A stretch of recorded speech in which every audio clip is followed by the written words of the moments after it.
حضرت سیدنا انس بن مالک رضی اللہ تعالیٰ عنہ نبی کریم صلی اللہ علیہ وآلہ وسلم کا فرمان نقل کرتے ہیں کہ کوئی شخص اس وقت تک کامل مومن نہیں ہو سکتا جب تک میں اس کے نزدیک اس کے والدین، اولاد، یہاں تک سب لوگوں سے زیادہ محبوب نہ ہو جاؤں۔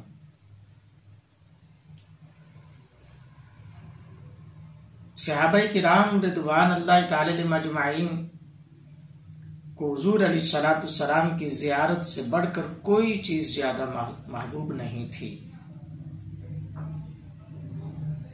دیدار مصطفیٰ صلی اللہ علیہ وسلم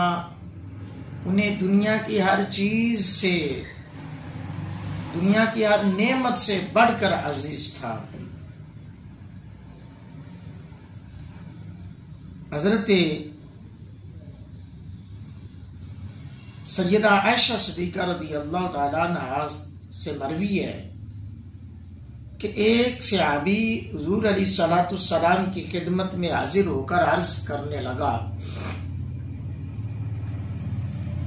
کہ یا رسول اللہ صلی اللہ علیہ وسلم،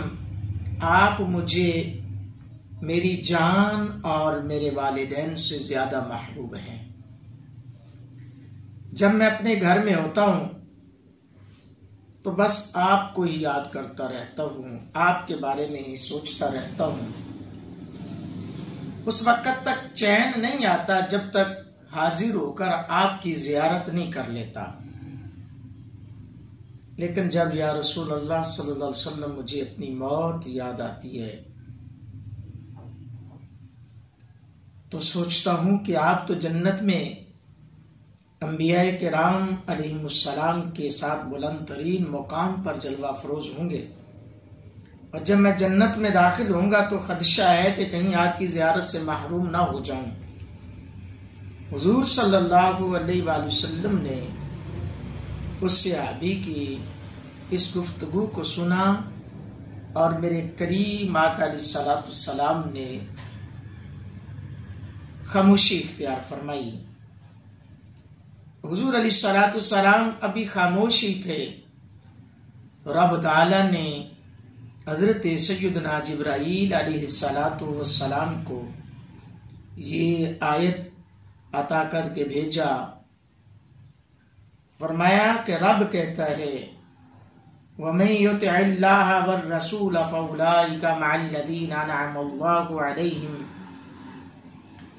علیہم من النبیین والصدیقین والشہداء والصالحین وحسن اولئک رفیقا۔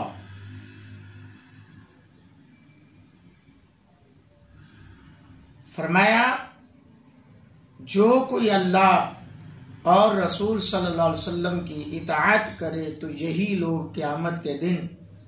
ان ہستیوں کے ساتھ ہوں گے جن پر اللہ کا ایک خاص انعام ہے، نبیوں کے ساتھ، صدیقوں کے ساتھ، شہیدوں کے ساتھ۔ حضرات کرام قدر،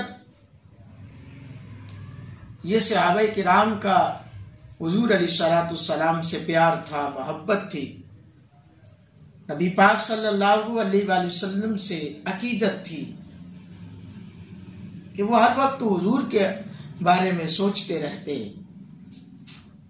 کریم آقا علیہ الصلوۃ والسلام کے غلاموں،